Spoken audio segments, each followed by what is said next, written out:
05 en Brasil, 10:05 en México. Muchas gracias a todos por aceptar esta amable invitación, Publicar para Brillar, apoyando las publicaciones científicas de las sociedades médicas. Siéntanse todos muy bienvenidos. Recuerdo que el presente webinar cuenta con traducción simultánea al portugués. Verifique su idioma de preferencia. Vamos en este momento entonces a llegar a los siguientes acuerdos para darle una mayor solvencia a la charla. Este webinar será grabado y luego compartido a través de nuestras redes sociales. La grabación y la presentación serán enviadas a todos los participantes que inscribieron su correo en el registro. Por favor, envíen sus preguntas en la caja de preguntas y respuestas Q&A. Por favor, no utilizar el chat para preguntas. En el chat nos comentan si nos escucha bien y si pueden ver la presentación. Los micrófonos permanecerán en silencio para que la sesión no tenga interrupciones de sonido. Al final daremos un espacio para preguntas y respuestas. Esta sesión tiene una duración estimada de 1 hora aproximadamente. Muchas gracias y espero que todos disfruten el webinar. Inicialmente voy a nombrar la agenda rápidamente. Nos acompañará en la primera sesión de 25 minutos Carlos Manuel Esteves Bretón. Él es biólogo y magíster en biología de la Universidad Javeriana de Colombia.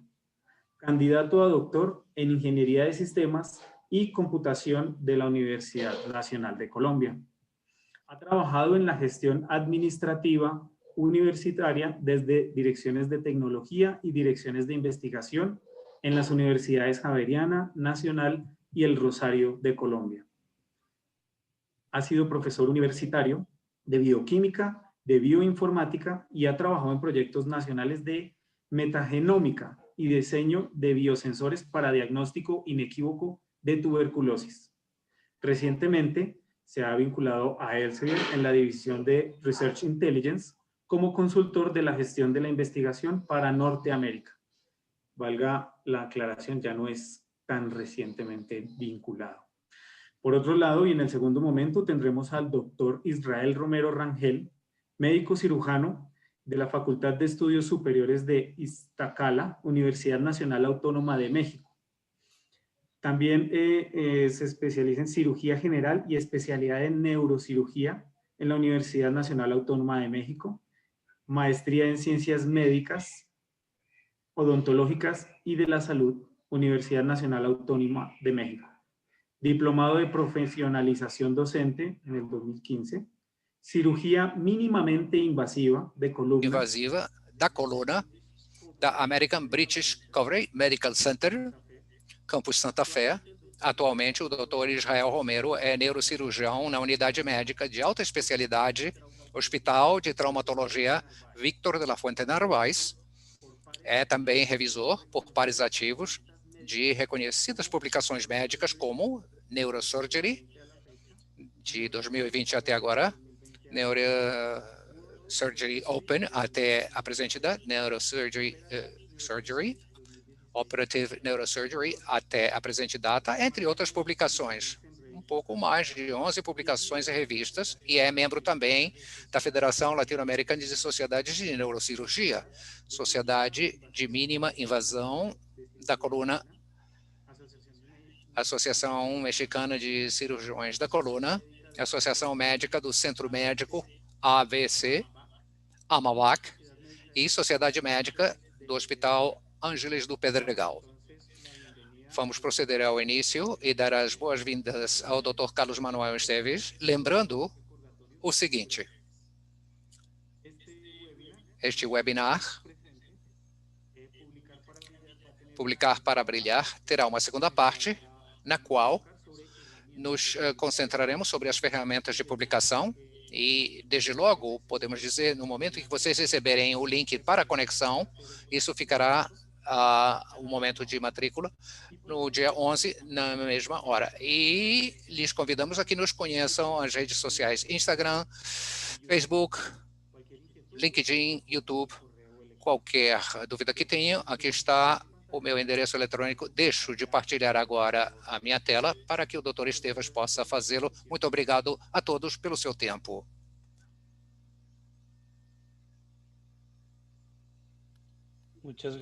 Muito obrigado, Germán, pela sua apresentação.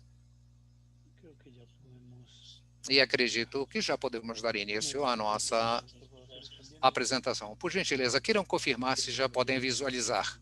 Sim, já podemos visualizar a sua apresentação. Muito obrigado. Muito obrigado pelo convite. Espero que o que falamos ou falaremos no dia de hoje seja interessante e que pelo menos vocês se divirtam. E se houver algum aspecto que os senhores desconhecem, que isto sirva, portanto, para constituir uma aprendizagem. Carimbos de argila, peste bubônica e a partícula de Deus é o nome da nossa apresentação de hoje. E o que vocês veem aqui como pano de fundo é justamente uma pintura rupestre.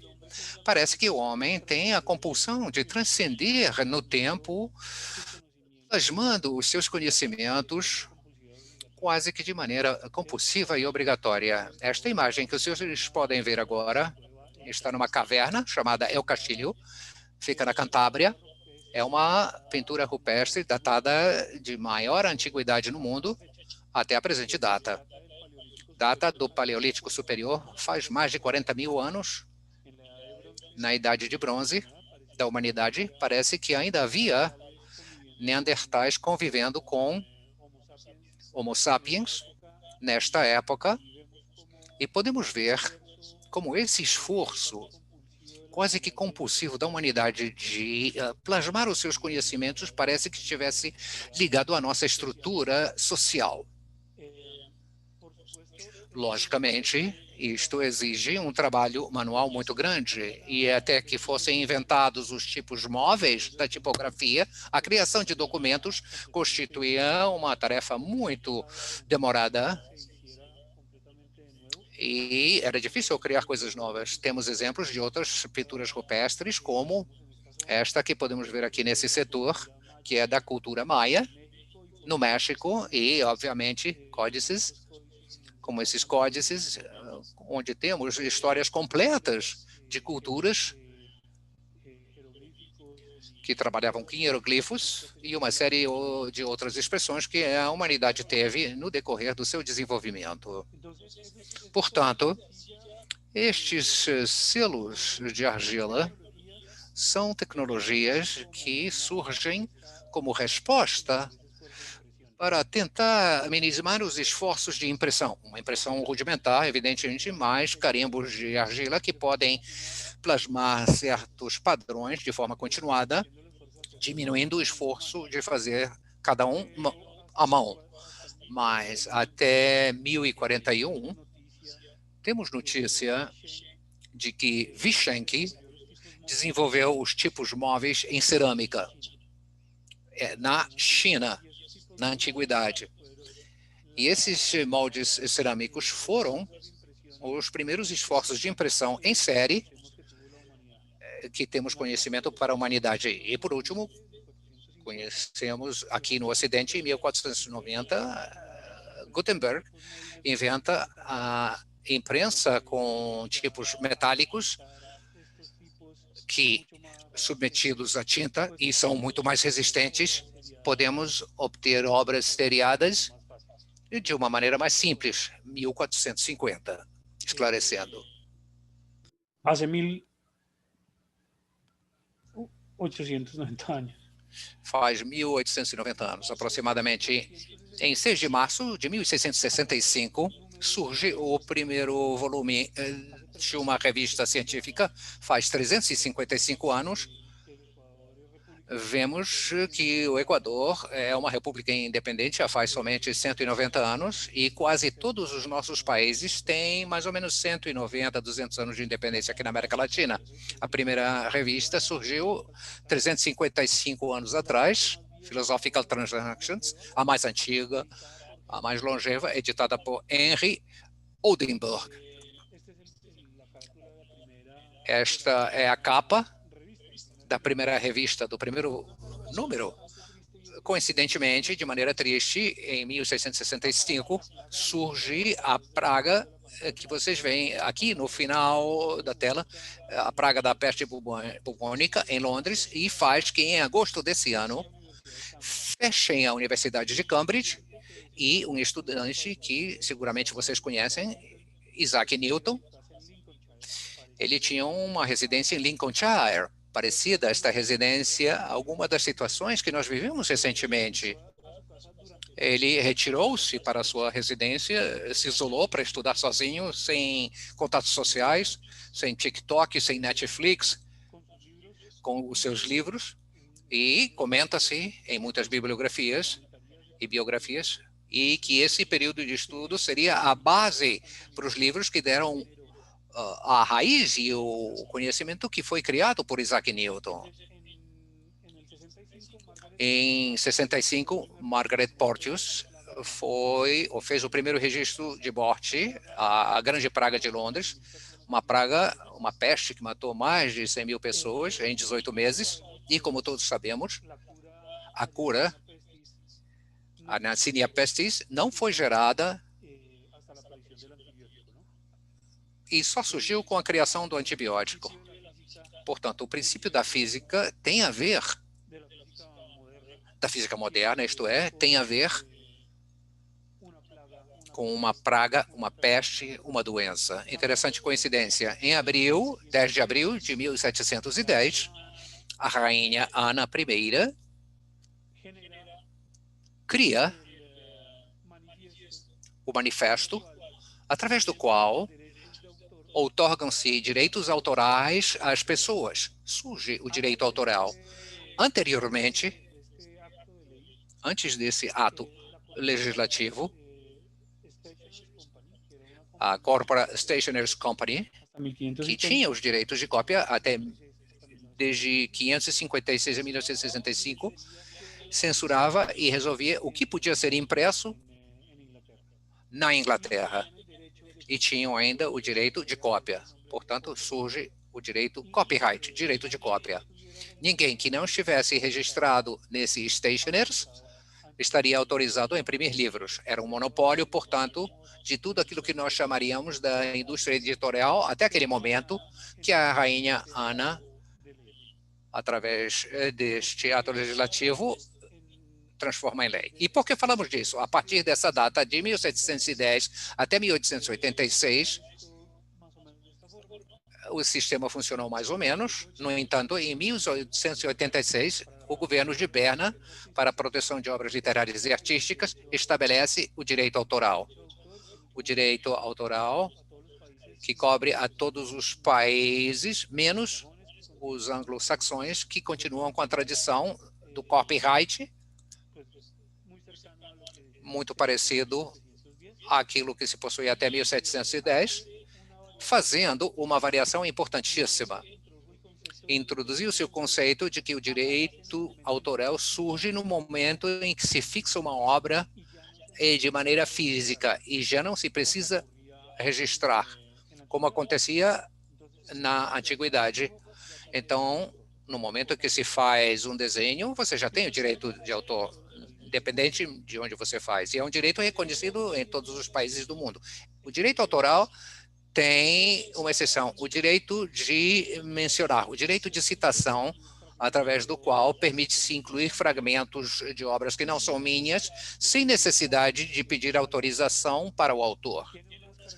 Tem umas características esse direito que todos nós conhecemos. A obra, por exemplo, deve ter sido divulgada. O uso das citações tem que estar dentro do contexto da obra. Deve-se indicar a fonte e o autor da obra, e a obra não pode ser alterada. Este direito de citações, esta possibilidade de utilizar material intelectual de uma pessoa em documentos de outra pessoa, sem necessidade de pedir autorização, faz com que sejam geradas esse tipo de redes em que uma obra literária que cita diversas fontes está captando o conhecimento ou as opiniões de obras pretéritas para construir uma nova obra, um novo conhecimento que, por sua vez, será citado futuramente por outras fontes bibliográficas. E é isto que faz que nós possamos ter uma continuidade dos conhecimentos através do mundo todo. Em 1972, Eugene Garfield cria uma espécie de indicador que nos permite medir o impacto dessas citações em revistas. É o chamado fator de impacto, em 1972, que basicamente constitui o número de citações em cima da quantidade de publicações sobre um período específico. Muito bem. Entre 1983 e 1997, surgem movimentos dentro da linha de software, começado por Richard Stallman, em 1983, lançando o projeto GNU Project, da Free Software Foundation, onde ele fala da importância da liberdade para o estudo do software. Isto foi seguido logo depois pelos avanços em 1991 de Linus Torvalds, criando o sistema Linux livre. E esta forma de pensamento mais radical viu-se mitigada por Eric Raymond, quando ele cria o open source, a fonte aberta, quando não se trata mais de branco ou preto, e sim tons de cinza para esta questão do código aberto, as fontes de código aberto. Quer dizer, em 14 de agosto, criam-se o repositório de artigos de pesquisas físicas e a primeira revista de open source surge em 1991. Cielo, já falando aqui na América Latina, em 1998, foi concebido para atender às necessidades de comunicações científicas nos países da América Latina.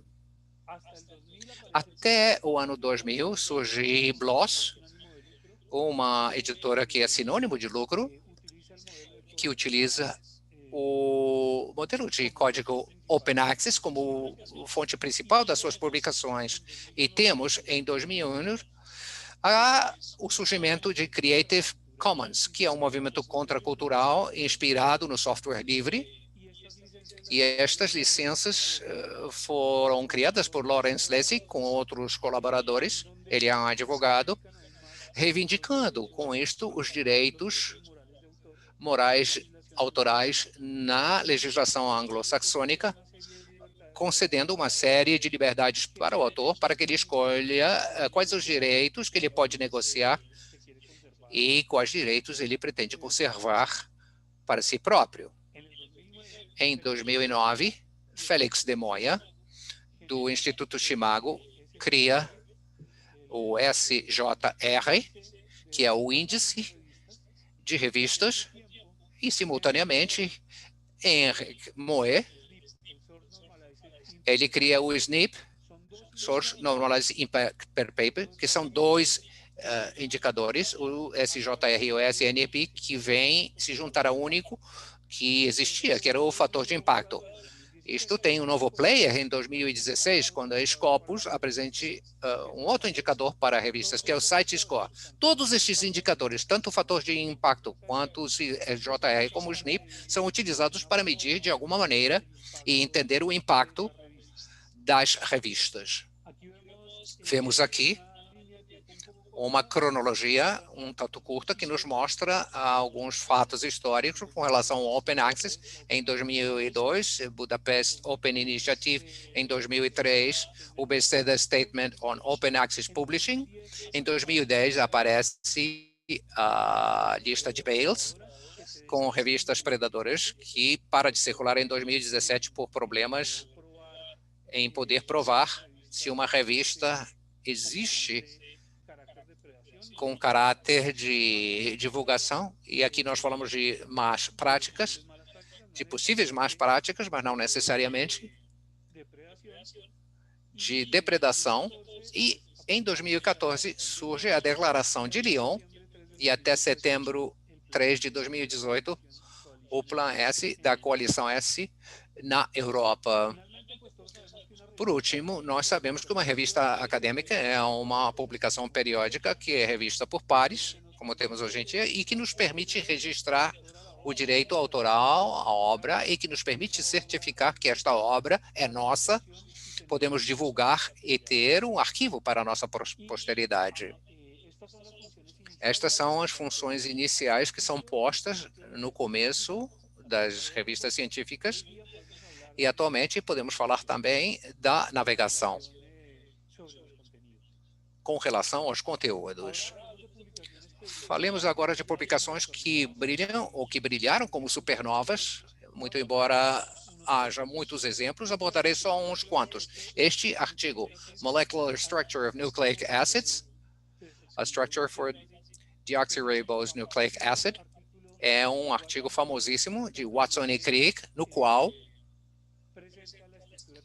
é apresentada a estrutura tridimensional da doble hélice dos ácidos nucleicos, dando com isto apoio a uma crescente ou nascente biologia molecular. Este artigo foi publicado em 1953, no 25 de abril, por Watson e por Crick. No entanto, atualmente, reivindicamos a presença de Rosalind Franklin, física, quem contribuiu todo o material relativo, todas as provas relativas à cristalografia de raio-x, para que isso pudesse ser entendido e pudéssemos entender o mecanismo de dupla hélice dos ácidos ribonucleicos, através do qual ela recebeu o Prêmio Nobel de Fisiologia. E o que vemos aqui é como as citações destas pessoas prevaleceram no tempo, muito embora alguns deles já tenham até falecido. Podemos ver também coisas como, por exemplo, o impacto deste artigo no tempo. E podemos constatar que, embora o artigo seja de 1953, já coletou uma grande quantidade de citações, menções e de tweets, quando o artigo sequer havia ou tinha esse tipo de tecnologia. E vemos como cresceu o número de citações ao longo do tempo para esta obra. Também podemos ver que foi mencionada em diversas patentes de invenção. E aqui podemos ter um resumo de aproximadamente como foi o impacto deste mega artigo no que diz respeito à divulgação do conhecimento.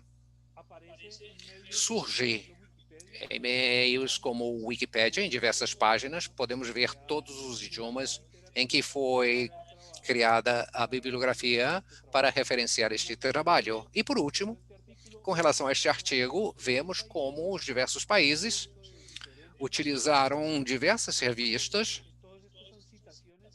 Tudo aqui são citações desse artigo, mais de 7.000 publicações que surgiram desse artigo e que conceitos surgiram a partir dessas citações. No entanto, não é o único artigo de importância que eu vou mencionar. Tem outro, em 1957, Crick apresentou uma palestra chamada Protein-Síntese, no qual foi apresentada um princípio da biologia molecular num simpósio de biologia. Este simpósio, no ano seguinte,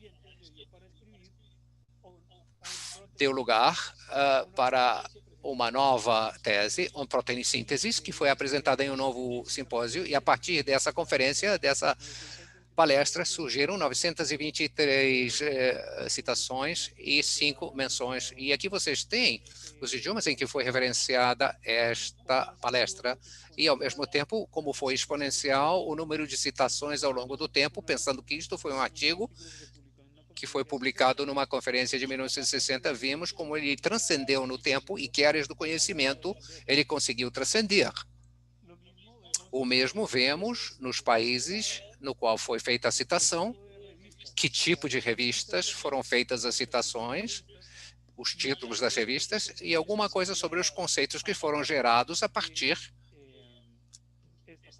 desta palestra ao longo do tempo.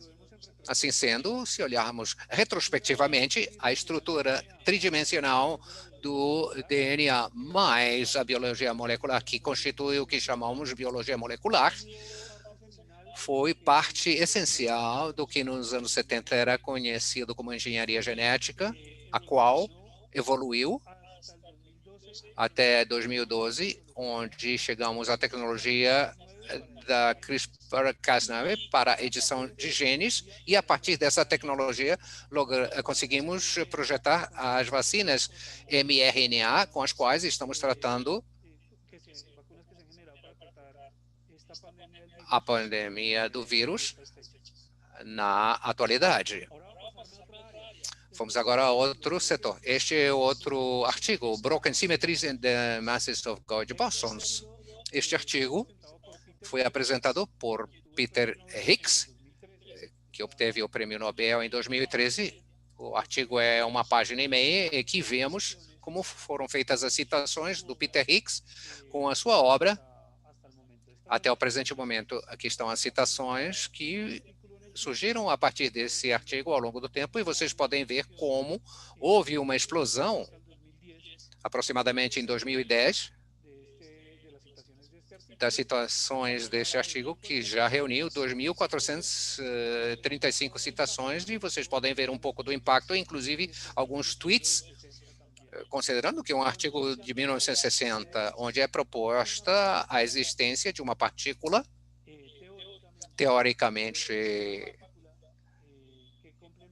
que complementaria o que conhecemos, tudo o que sabemos sobre a física quântica. Vejam aqui os países, o número de revistas, que já diminui um pouco, mas a quantidade de palavras que foram geradas a partir desse artigo teórico, repito, de Higgs, foram muito importantes. Portanto, foi chamada da partícula de Deus, esse bóson de Higgs, que ainda não tinha uma comprovação física de sua existência, era um componente teórico a partir de um artigo, e essa partícula de Higgs deveria ser a partícula que uniria as subpartículas atômicas, os quarks, os leptons, e que incorporasse as forças existentes na física, e tudo isso numa única compreensão daquilo que seria a física quântica. Portanto, para provar se esse bóson de Higgs existia ou não, tiveram que construir, evidentemente, o colisionador de partículas, que se encontra na Suíça, e as experiências Atlas, ALICE, LHGB, CMS, sobre os quais nós sabemos que, com esse acelerador, redundaram na evidência física do bóson de Higgs faz pouco tempo. Por sinal, felizmente, Higgs estava vivo, estava presente na sala para ver como materializava-se a sua experiência, que levou mais de 30 anos para ser comprovada com relação da sua teoria. E o que é interessante, para poder construir esse acelerador de partículas, um senhor, Timberlake, um pesquisador britânico, teve que inventar a rede mundial de computadores, a internet, em 1989, trabalhando aqui vocês têm Berners-Lee na página mostrando como funcionaria aquilo que viria a ser os primeiros navegadores de internet. Portanto, graças ao bóson de Higgs, temos a internet, graças aos artigos de Watson e Crick, temos ou foi desenvolvida a tecnologia que nos permitiu, para esta pandemia, por exemplo, termos uma vacina em um tempo recorde, meses, questão de meses, quando sabíamos que esta tecnologia normalmente leva uma questão de anos. Aqui temos uma imagem do que foi a primeira página da internet. Muitíssimo obrigado pela sua atenção. Muito obrigado, Carlos. A verdade é que foi muito interessante o que você acaba de dizer. Eu, a verdade, desconheci os fatos que você acaba de partilhar conosco. Agora cedo a palavra ao Dr. Israel Romeros. Convido-o para que ele compartilhe a sua tela e nos ajude começando a sua palestra.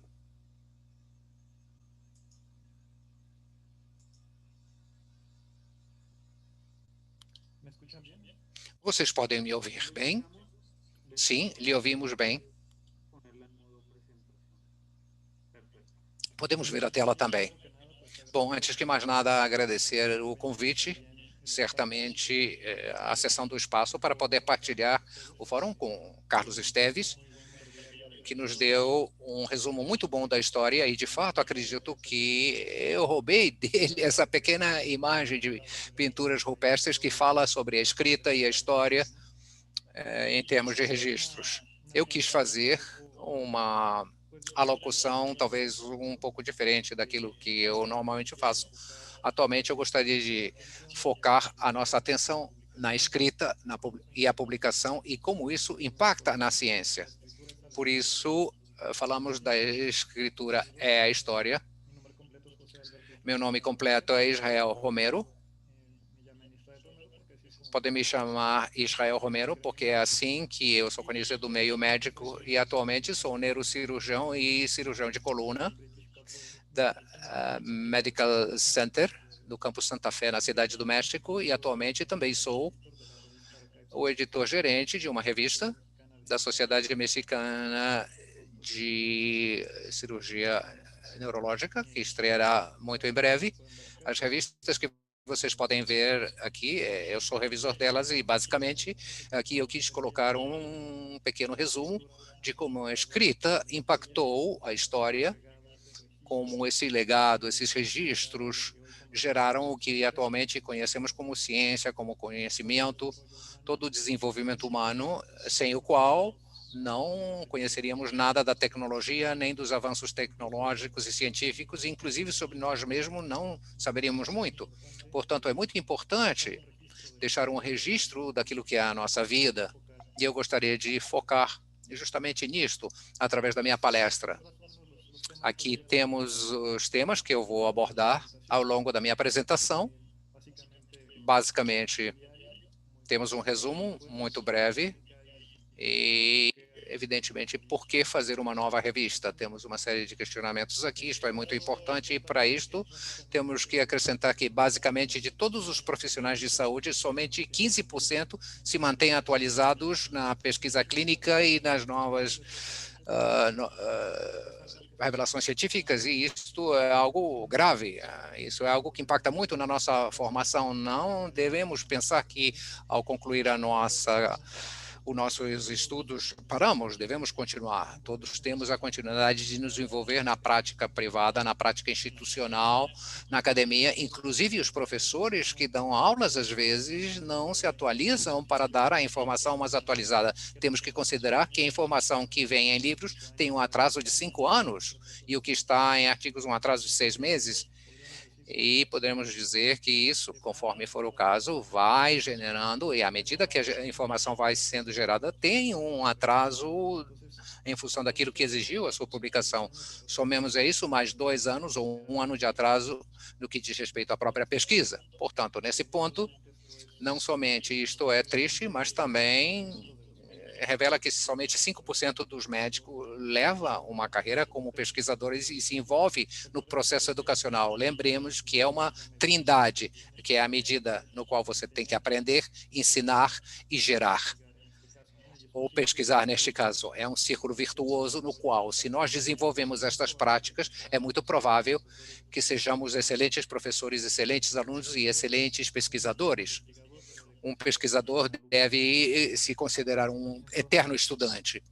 Portanto, somente 5% de todos os médicos do mundo publicamos. E entre esses, de todas as publicações e pesquisas, considerando aquelas que têm contribuição e ajuda financeira, somente 50% são publicados, seja porque não dispõem da expertise para elaborar um texto médico ou porque, em última análise, não possui as características adequadas com relação à ética profissional ou com relação a evitar as informações distorcidas. Isso também é muito esforço perdido. Temos que ver a forma como poderíamos gerar publicações de impacto, publicações que venham se tornarem algo concreto e gerem outras publicações.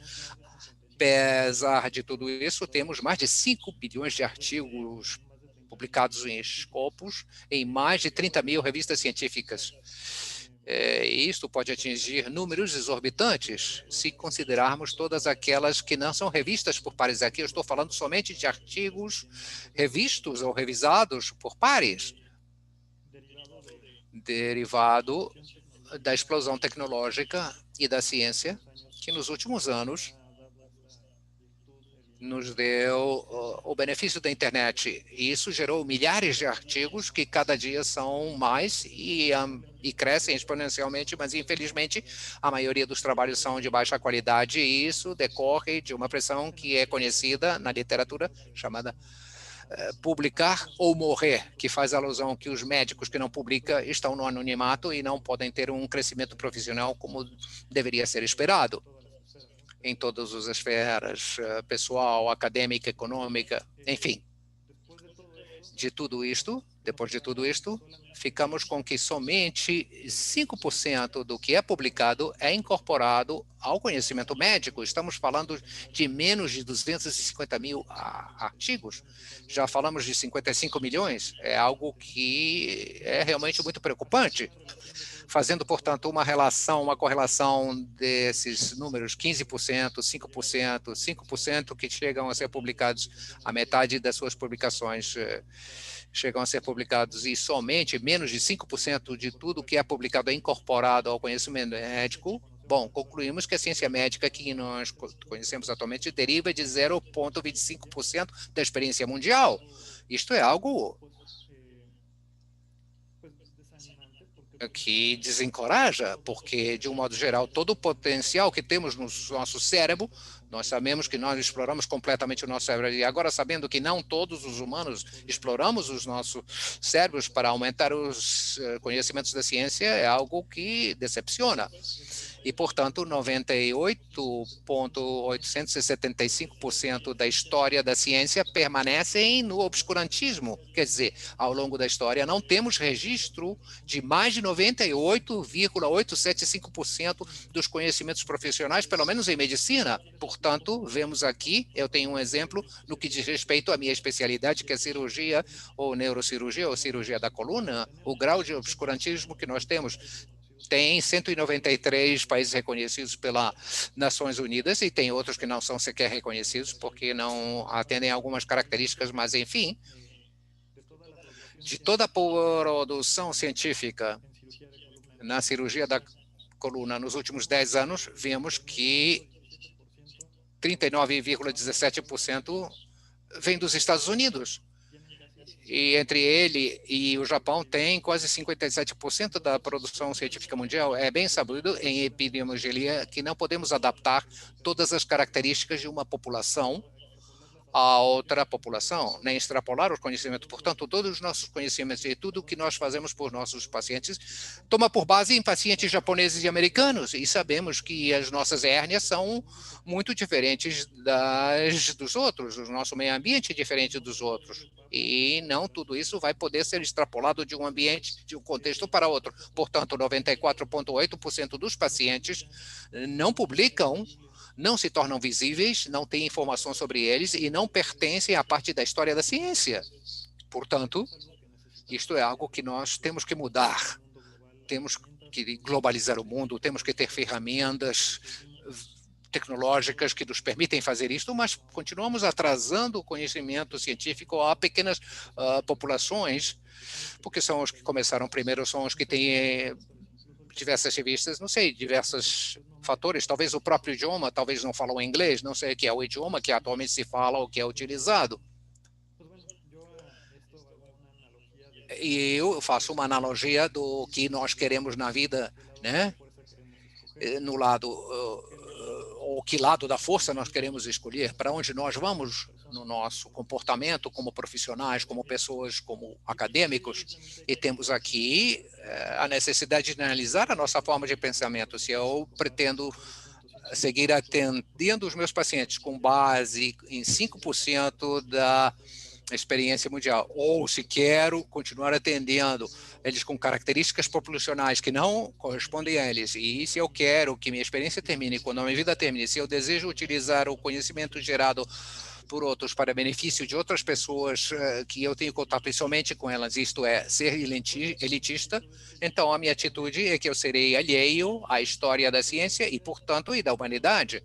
Eu não desejo promocionar a minha publicação. Essa seria a minha conduta. Por outro lado, se eu desejo promocionar a publicação, eu tenho que desejar conhecer a experiência mundial, por exemplo, no meu campo, qualquer neurocirurgião no mundo que tenha feito, que possa servir para os meus pacientes, eu quero conhecer, eu desejo atender os meus pacientes com as características, talvez de outros lugares, não quer dizer que sejam características diferentes, não sirva, mas temos que tropicalizar essa informação, adaptar ao nosso contexto e, portanto, não somente me interessa conhecer isso, como me interessa também conhecer as características próprias do meu país ou do meu meio ambiente. E também desejo que os meus conhecimentos perdurem para que possam ser utilizados não somente durante a minha breve estada nesse mundo, mas sabemos que estamos aqui milhares de anos, porque o conhecimento que eu gere serão utilizados durante os, sei lá, 30, 70, 100 anos no máximo que eu vou viver. E também, se eu desejo utilizar não somente o que outros fizeram, mas gerar também para que este benefício alcance a todas as pessoas no mundo, todos aqueles que precisem, que possa ser acessível a esse conhecimento. Lembro uma frase que foi dita pelo meu irmão, que ficou gravada na minha mente, que é: o conhecimento nunca deve ser delimitado. Você nunca deve evitar nem parar o conhecimento de alguém. Pelo contrário, o conhecimento deve ser ampliado, deve ser compartilhado, deve ser dado, deve ser feito presente para todas as pessoas. E isso ficou muito gravado na minha memória. E com relação à atitude, então é contribuir todas essas características e fazer ou desejar contribuir para a história da humanidade. Isso só pode ser obtido através das publicações. Portanto, aqui eu utilizo isso dessa maneira. Se você estiver indeciso, se você tem vantagens ou desvantagens, este é o momento de analisar e definir de que lado da história você pretende ficar. Isto é, no lado escuro ou no lado que permite que aprendamos algo. E aqui pergunta, o que podemos publicar? Resposta, tudo. Não quer dizer que façamos sem interesse ou que qualquer coisa sem esforço, sem sentido, sem objetivo possa ser publicada. O que eu quero dizer é que toda ideia, toda experiência, todo tipo de pesquisa tem valor se é feita com as características adequadas e se são seguidas as recomendações adequadas. Neste sentido, podemos explicar a experiências, ensaios e estudos. Podemos publicar erros, que sabemos que o melhor professor é o erro. Os acertos nos dão conhecimento, não nos dão conhecimento geralmente, os erros sim deixam conhecimentos, acertos, aprendizagem, dúvidas, ideias e propostas. De fato, pesquisar é criticar o conhecimento existente. É romper a barreira do que é aceito e considerar que pode estar errado. Considerar que pode estar errado e procurar outras possibilidades, muitas delas. Imagino algo assim tão simples como, talvez é fácil pensar que é a única matéria que existe no universo é a que nós tocamos, e agora sabemos que cerca de 90%, 95% da matéria no universo é matéria escura, que segue outras leis da física que nós não conhecemos nem compreendemos atualmente. Portanto, se vocês veem essas proporções de 5%, somente 5% dos médicos publicam, só temos 5% de conhecimento da matéria, é mais ou menos como se fosse uma regra, né? Inclusive, na pesquisa, nós utilizamos os 5% para o nosso nível estatístico, para saber que temos 95% de previsibilidade e 5% de erro. A única questão é que estamos tão longe de atingir isso que, atualmente, as nossas proporções é que nós conhecemos os 5% do que acontece no universo, talvez menos, e desconhecemos 95% de todos os fatores com os quais nós lidamos diariamente. Pois bem, aqui temos alguns exemplos. Tem uma tabela que tem os graus de evidência de acordo com a Universidade de Oxford, que vão do nível 1, que começamos com revisões sistemáticas, o nível 2, que são enquetes e questões sistemáticas de menos nível 3, que são estudos retrospectivos. No nível 2, temos estudos prospectivos de alta qualidade. No nível 4, que são séries de casos. E o último, que não é qualificado como nível, que é somente de relacionamento e de comunicação. Bom, vou colocar aqui alguns exemplos aqui, esparsos. Vou falar sobre acertos Aqui é um artigo do seu servidor, no qual analisamos como a cirurgia diminui as taxas de disfagia ao deglutir alimentos, ao passar a saliva, após uma cirurgia cervical anterior. Este foi um estudo retrospectivo. Aqui temos o grupo cirúrgico, especialmente do Dr. Soriano, e aqui vemos como, ao contrário do que era conhecido até atualmente em cirurgia aberta, todos os pacientes chegam a ter uma disfagia de grau 4, 3 ou 6, que dura entre 1 e 6 meses. Nós, no máximo, tivemos uma disfagia de 2 meses, numa escala de meses, e foi no pós-operatório muito simples. E no mês seguinte, tínhamos 0 de disfasia. Isto porque simplesmente por trocar a ferramenta.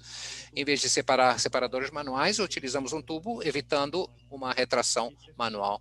Isto é algo que qualquer um pode fazer, qualquer cirurgião de coluna pode fazer, é algo que beneficia todo mundo, é algo que vamos guardar na nossa memória. Aqui temos um outro estudo de nível 2, de ensaios, temos umas escalas com as quais nós avaliamos, após um procedimento da coluna, se conseguimos fazer que o osso aderisse entre 2 vértebras. Para isso, utilizamos escalas radiológicas que foram projetadas por outros cientistas, uma associação de cirurgiões, numa escala que foi feita através de tomografias. E o que nos interessava saber é se todos utilizamos essas mesmas escalas para saber se o paciente evoluiu.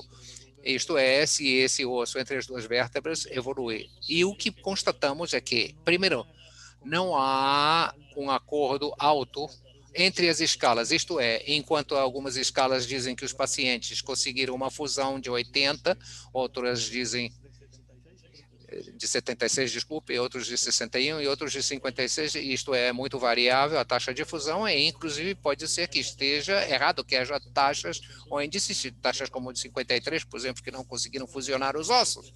E aqui está a interpretação entre os observadores, cada um dos observadores definiram um grau diferente de fusão, então concluímos no final, nesse estudo, que essas escalas não teriam sido validadas e, de fato, tinham uma previsibilidade de fusão intermediária ou baixa, e, portanto, não são confiáveis.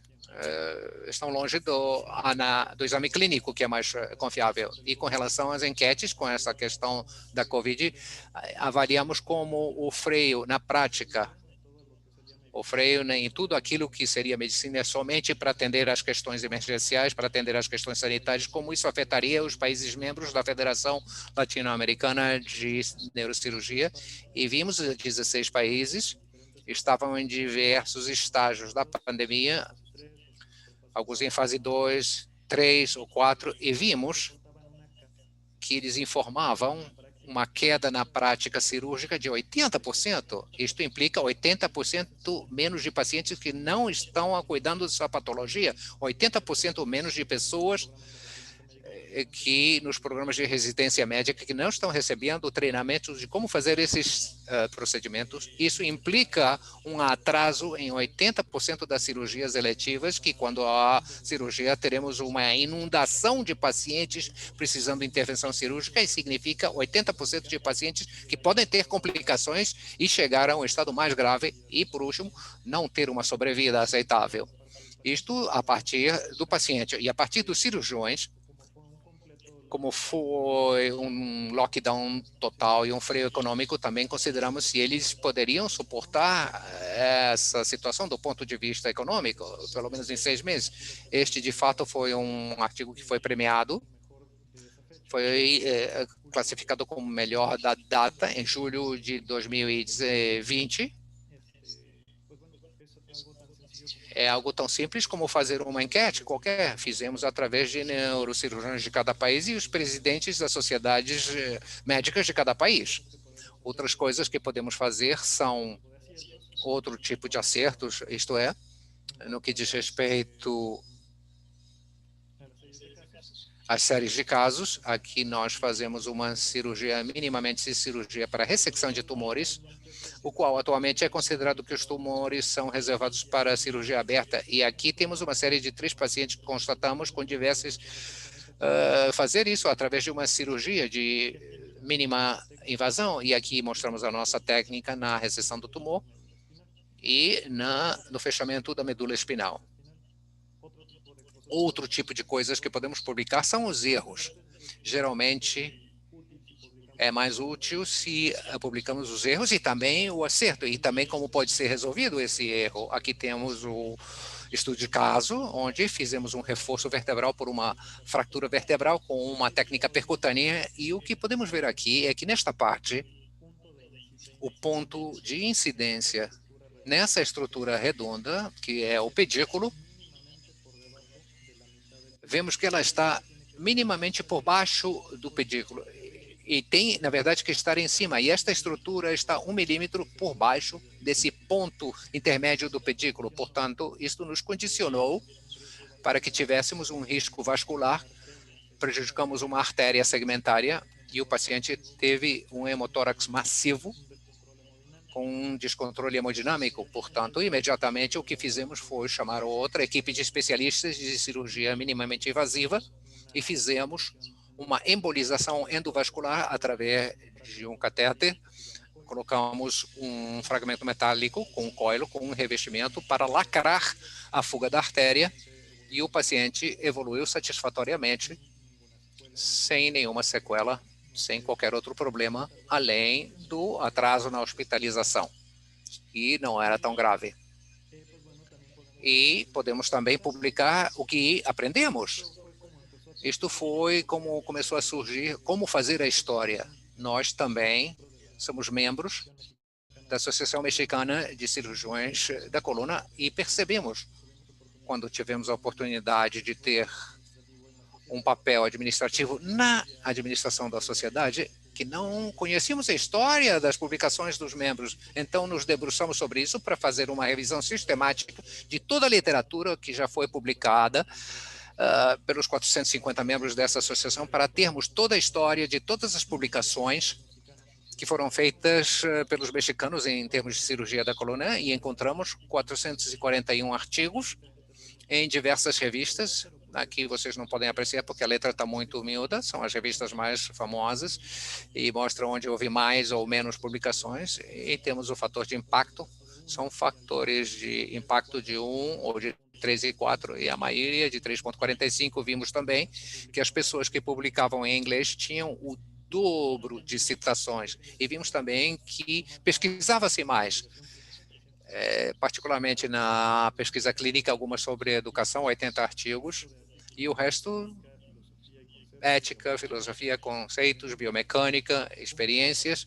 E como podemos ver, o México não investe muito na pesquisa. Neste ponto, temos 1% equivalente ao nosso produto interno bruto. É por isso que nós publicamos muita pesquisa clínica, porque é o que temos à mão, e o resto das pesquisas fica um pouco relegada, porque quando nós temos os avanços tecnológicos, que são aquelas que, de fato, podem contribuir com maiores ingressos para o país, em termos de contribuições para fazerem pesquisas nesse aspecto, e também não somente com relação à retribuição que se dá ao país, e também com relação ao financiamento das pesquisas, e também pelos benefícios que chegam aos pacientes, bem como as pesquisas básicas, que também são caras. E também vimos que poucos se passam o trabalho de catalogar os tipos de pesquisa, porque não tem muito clara a questão das palavras que poderiam rotular essas categorias. E podemos também publicar as dúvidas, propostas e ideias. Aqui nós temos o caso de uma publicação alusiva a um problema congênito que afeta as vias respiratórias e queimaduras. Isto é normalmente tratado com cirurgia aberta, com grandes secções. Então, nós nos passamos o trabalho de pesquisar tudo o que é conhecido através de diversas técnicas para tratar essa patologia, desde a descrição do primeiro médico que descreveu esse quadro, que foi Archiari, e a partir daí todas as variantes técnicas que aconteceram, que na verdade foram mudanças, pequenas mudanças com relação ao objetivo da intervenção, mas reunindo todos os benefícios, estabelecemos limites claros de recepção ou de secção óssea.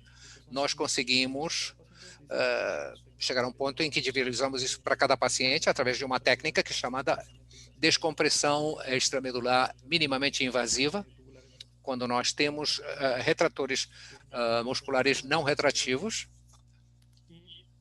E fizemos primeiro através de um ensaio no modelo virtual, com retroalimentação para saber o que era factível, o que talvez não causaria maiores incômodos e que não estaríamos expondo o paciente a nenhum risco. E, posteriormente, fizemos um relatório técnico com um relatório de caso, no qual realizamos esse procedimento com técnicas minimamente invasivas e conseguimos a descompressão adequada desse paciente. E vimos que essas incisões foram de 2,5 centímetros, quando habitualmente são incisões de 6 a 7 centímetros, a nossa foi de 2 centímetros. E o paciente não precisou sequer de terapia intensiva. Ele pôde caminhar 2 horas depois de ser operado. Com outras técnicas, ele tem que guardar repouso somente, durante talvez 3 a 5 dias, e posteriormente fica completamente assintomático. Portanto, fizemos uma série de casos, e como podemos ver, essa é uma ideia, uma proposta, e dúvidas se poderíamos fazer isso através de técnicas minimamente invisíveis. O que implica publicar? É um esforço, é um trabalho. Esforço é mover alguma coisa, e no caso nós temos um trabalho de pesquisa. Passa a ser um esforço impressionante quando queremos publicar. Isto é como nós desenvolvemos o processo de pesquisa. Em si, tudo surge através de uma ideia. Você tem que, através dessa ideia, se debruçar sobre uma matéria de estudo, se transformar num perito naquela matéria, conhecer os marcos referenciais, os avanços, os casos clínicos, e a partir daí gerar uma pergunta que embasará a sua pesquisa, que tem que se pautar por um formato, seguir algumas recomendações. Você tem que ter consultoria metodológica para publicar as suas provas, fazendo um protocolo de pesquisa, já com toda essa informação para que alguém avalie e diga se é adequado do ponto de vista técnico, científico e ético. Às vezes você tem que estar afiliado a alguma sociedade para que isto seja viável, seja um hospital, uma instituição onde você tenha algum trabalho de pesquisa, passa a precisar de comitês éticos, recursos administrativos, isto é, você passa a ocupar muito mais profissionais e estruturas, você vai ter que construir uma base de dados, você vai ter que manter levantamentos estatísticos através de diversas experiências, isso pode ser feito com software, e por último você tem que elaborar o texto, e todos os cientistas fazemos isso, todos nós de prática clínica, inclusive até a parte estatística, e é aí onde nós travamos, mas nós travamos ainda no que diz respeito à redação do texto médico. Não estamos acostumados a submeter o nosso trabalho a uma comissão. E como nós temos retorno sobre o nosso texto, nós precisamos de serviços profissionais, alguém que traduza, alguém que nos dê os dados estatísticos, alguém que apresente as revistas, alguém que faça o acompanhamento. E por último, e quando você consegue fazer tudo isso, vem a revisão por pares, onde o revisor por pares pode pedir tantas coisas que você tem que fazer tudo de novo, completamente, ou você talvez tenha que encaminhar respostas para as dúvidas para que possa chegar ao leitor. E, por último, e após a publicação, você tem que decidir se você publica através de um sistema no qual o leitor paga pela leitura, que é o habitual, através de assinatura, ou se você publica isso no meio de divulgação que todos tenham acesso, se você vai fazer impresso, se você vai fazer internet, se você vai fazer ambos, se você vai manter os direitos autorais, ou se vai passar para a revista. Isso, portanto, no final, é tudo muito filantrópico. É possível que você tenha até que pagar para que o seu artigo seja lido, e inclusive com a revista ficando com os direitos autorais, é onde você tem até, inclusive, que pedir licença para a própria revista para publicar o seu próprio artigo. E, no final, o que resta é a satisfação de ter contribuído o conhecimento. Portanto, é algo muito acadêmico, muito nobre, por isso que eu gosto desse tema, pelos benefícios que traz para os demais. E aqui faço uma referência de quanto pode custar tudo isso.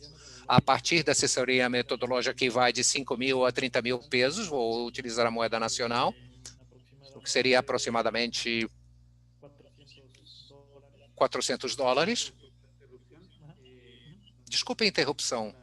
Temos 2 minutos.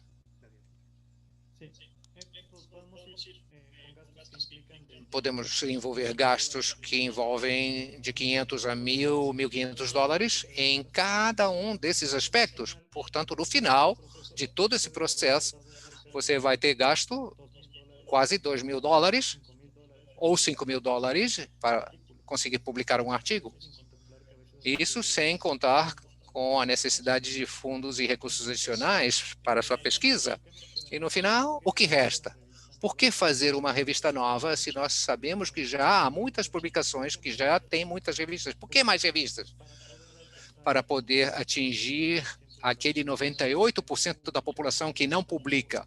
Nós precisamos de fóruns, nós precisamos de espaço, assessoria, orientação, um local onde possamos ser tomados em conta e crescer. Isso não implica que a revista seja de baixa qualidade, pelo contrário, eu acredito que uma revista que gere conhecimentos, que gere oportunidades, que abra espaços, que seja amigável para novas ideias e novos projetos, novas configurações e novos estilos, é uma revista, portanto, que deve ter visibilidade. Portanto, por que ter uma revista? Para vencer o obscurantismo em que vivemos, para visualizar a experiência de todos os indivíduos no mundo, porque toda experiência é valiosa, para aproximar as pesquisas a todo mundo, para que todos possam se sentir pesquisador, que possamos despertar a curiosidade e o interesse científico. Eu acho que todos aqueles que praticamos medicina vamos perpassando diversos obstáculos. Pretendemos também escrever a história do nosso ambiente, daquilo que nos cerca. Tudo está praticamente no anonimato com relação à nossa história. Isso não pode continuar assim.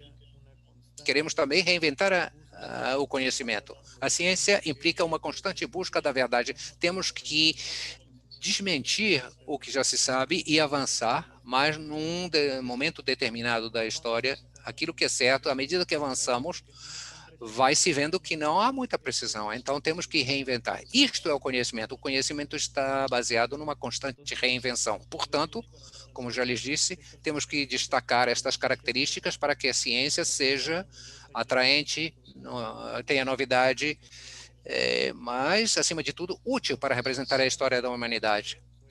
Bom, para lhe servir, estou aqui, sou editor administrativo, ou gerente de administração de Archives of Neurosurgery. A página da web está aqui consignada. Bom, deixo-lhes aqui o meu e-mail e o meu celular. Se vocês quiserem fazer alguma consulta, eu terei prazer em lhes ajudar. Vocês podem me contactar. E, portanto, um pouco de promoção à nossa revista. É uma revista de acesso livre para todos os neurocirurgiões. É uma revista que tentamos nós fazer com uma plataforma de custo zero. É de acesso aberto. Não há nenhuma outra revista que vocês conheçam neste estilo, pelo menos não em neurocirurgia. Com isto, me despeço de vocês. Que a força esteja com vocês. Muito obrigado, doutor. Muito interessante.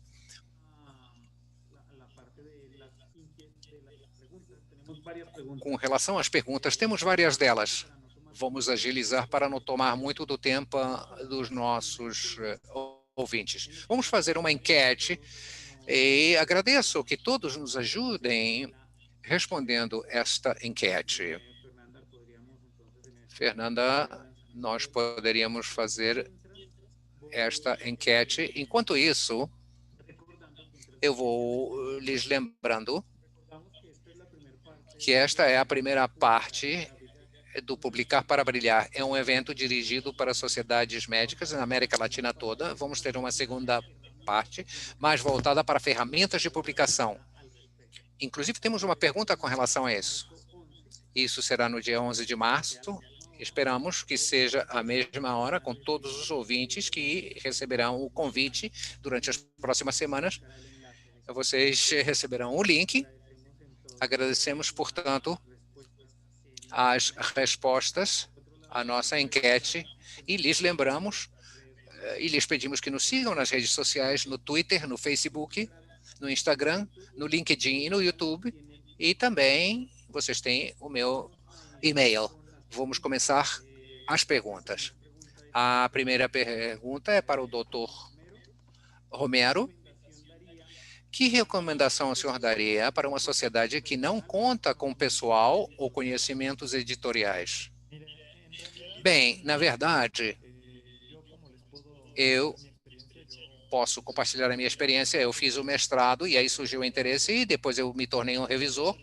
E depois de ser revisor em diversas publicações, percebi que eu queria ser editor ou diversas coisas que eu queria modificar.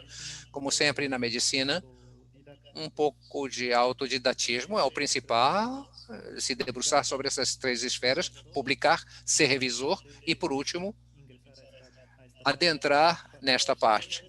Para as sociedades em especial, certamente que uma ferramenta principal que nós temos que ter é encurtar os prazos. Eu levei um certo tempo para adquirir todos esses conhecimentos. A ideia seria que o próximo tivesse muito menos trabalho. Portanto, outra forma de fazer isso é ter um tutor que lhe conduza mão a mão. Justamente, pessoas que estamos aqui presentes podemos operar como tutores e lhes dar uma consultoria sobre as questões básicas que você tem que conhecer para conduzir um processo editorial. A ideia é, se eu talvez levei 2 anos para conhecer esse processo, que você possa conhecê-lo em 1 mês ou menos. Muito obrigado, perfeito. Lembremos que a revista de Neurosurgery, da qual o Dr. Israel é diretor editorial, utiliza uma plataforma editorial, Digital Commons. Temos uma outra inquietação aqui, mais voltada para o Carlos. Por que o custo de publicação é cada vez maior? Bom, teríamos que tentar. Bom, isso é relativo. Tem publicações, conforme eu já lhe disse, que não tem que pagar absolutamente nada. Depende do modelo que você procure de financiamento editorial. Tem revistas que você não tem que pagar absolutamente nada, são revistas por assinatura. Você não tem que pagar absolutamente nenhum preço para publicar.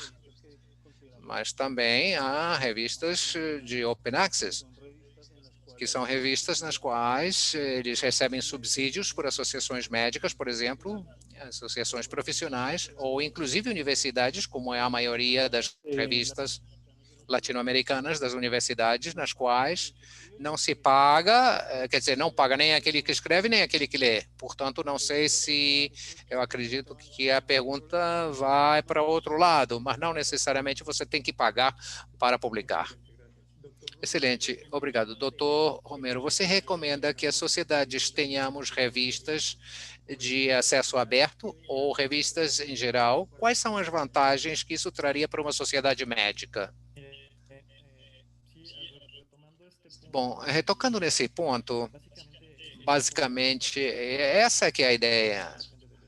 Tudo nas nossas pesquisas dependem do foco. Se vocês pretendem divulgar o conhecimento amplamente, rapidamente e de maneira útil, atingindo o maior número de pessoas no mundo inteiro, tendo, portanto, um fórum onde as pessoas da sua comunidade possam expressar as suas pesquisas, as suas inquietações, o melhor seria um código Open Access ou um Diamond Open Access, onde vocês assumem determinadas despesas e vocês publicam, e o leitor não tenha que fazer absolutamente nada para adquirir o artigo, inclusive que possa citá-lo sem ter que pagar absolutamente nada, como tem casos em que eu simplesmente menciono um artigo sem, e podendo inclusive reutilizar o material.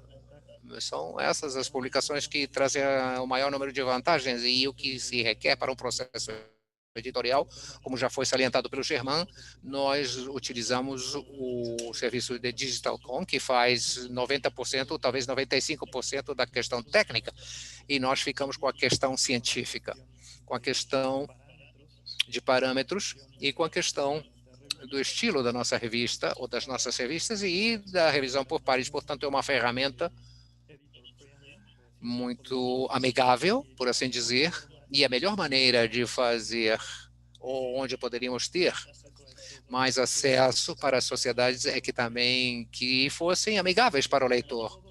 que você faça tudo que é necessário e subtraia todas as barreiras para o leitor, para que o leitor possa publicar e visualizar, e se visualizar também. Então, portanto, todas as sociedades deveriam ter uma revista. Perfeito, muito obrigado. E antes de continuar com a seguinte pergunta, temos vários comentários acerca se a sessão foi gravada. Sim, a sessão foi gravada e será enviada juntamente com a apresentação a todos os ouvintes. Quais critérios ou qual foi o critério utilizado para indexar as revistas que são baseadas em dados internacionais? Quais são as referências, especialmente na área da saúde? É uma pergunta que está no português. Peço desculpa se eu não traduzi corretamente. Quais são os critérios que são utilizados para indexar essas revistas em bases de dados internacionais? Bom, para quem é a pergunta? Talvez o Carlos possa nos ajudar com seu ponto de vista. Bom, dependendo do índice, há diversos critérios. Os índices têm diversos objetivos, além daqueles que têm um caráter mais local, aqueles que têm caráter mais global, e cada índice tem uma série de requisitos que nós temos que estudar como editor para saber se estamos atendendo esses requisitos ou não. Mas, basicamente, os índices são uma ferramenta, sim, para dar visibilidade à revista, e nós, como editores, o que fazemos é decidir se esse índice é conveniente ou não para nós. E não aplicar um índice simplesmente por aplicá-lo. E não há, diga-se de passagem, isto é, os critérios são de caráter editorial, não são de caráter técnico, portanto, não há uma discriminação para revistas de áreas específicas, como saúde. Os critérios são gerais, os critérios editoriais no que diz respeito à qualidade do processo editorial, né? Muito obrigado, Carlos. Temos muitíssimas perguntas, estou surpreso com a quantidade de perguntas, e isso fala muito da questão que nós estamos abordando. Vamos dar a resposta à última pergunta e sugiro que as demais perguntas que estão relacionadas no espaço de perguntas e respostas serão anexadas na gravação da apresentação. A última pergunta, da doutora Raquel Bustamante, quem nos cita que colabora numa revista de acesso aberto, que não cobra absolutamente nada. Apesar disso, frequentemente, alguns papers são submetidos à revisão e, por sua vez, poucos artigos publicados. Eu acho que esta é uma questão muito da região. Muito obrigado pela sua pergunta tão interessante. Qual poderia ser uma estratégia para estimular novos autores a que publiquem? Basicamente, é a divulgação. Outro processo que somos carentes, nós pesquisadores, é conhecer os meios corretos de divulgação para os nossos artigos, porque justamente muitas revistas, quando você cede os direitos, você não pode divulgar o seu artigo livremente por plataformas oficiais, a não ser que você peça autorização e tenha certas características que são impostas pelo detentor. No acesso aberto é mais simples, e que tenham licenças, por exemplo, de publicação, você tem a facilidade de poder fazer como você quiser. Mas há, sim, ferramentas de visualização já prontas que trabalham com motores do Google, em redes sociais também. E tudo isto tem uma das grandes vantagens que nós encontramos com a Digital Commons, que eles se encarregam dessa visualização. Portanto, tendo um idioma que seja universal, como o inglês, além do idioma que você tem, e tendo estas ferramentas de visualização, bem como a promoção através de diversos espaços, você pode, com isso, aumentar a visibilidade dos artigos. Outro grande problema é que não sejam escolhidas as palavras-chave adequadas. Às vezes escolhemos as que nós gostamos mais, mas não aquelas que atraem mais público, são muito específicas, são pouco gerais, são pouco ilustrativas daquilo que nós estamos tratando no nosso artigo. Portanto, eu acho que é basicamente um processo técnico aqui, isto é, procurar consultoria e assessoria, muito cuidado na escolha das palavras-chave e, acima de tudo, divulgar não só em ambientes médicos e congressos ou outras revistas, porque aqui estamos trabalhando com 5% dedicado à publicação. Temos que publicar em todas as demais redes sociais, em páginas das sociedades médicas, em questões culturais, que é muitas vezes o que nós não fazemos. De fato, estamos de acordo com a sua resposta. Inclusive, eu estava aqui refletindo com relação à doutora Raquel, que pode nos contactar. Aqui vocês têm o meu endereço eletrônico de DigitalCon. Nós temos diversas estratégias e diversos autores para fidelizar os autores, proporcionando aos interessados métricas e ferramentas para mostrar o impacto e demonstrando como as suas publicações têm um grande alcance. Eu gostaria de responder todas as dúvidas, mas já perpassamos o tempo calculado para a nossa apresentação e, mais uma vez, lembro-lhes que teremos uma segunda sessão dentro de um mês, no dia 11 de março. Peço-lhes, portanto, que estejamos atentos a esse convite. Muitíssimo obrigado ao Dr. Carlos Esteves, ao Dr. Israel, a Fernanda, a toda a equipe de pesquisa de Elsevier, que tornou esse evento uma realidade. Muito obrigado aos ouvintes. 99% dos participantes permaneceram durante toda a sessão, o que por si fala do conteúdo. Muitíssimo obrigado. Espero lhes enviar nos próximos dias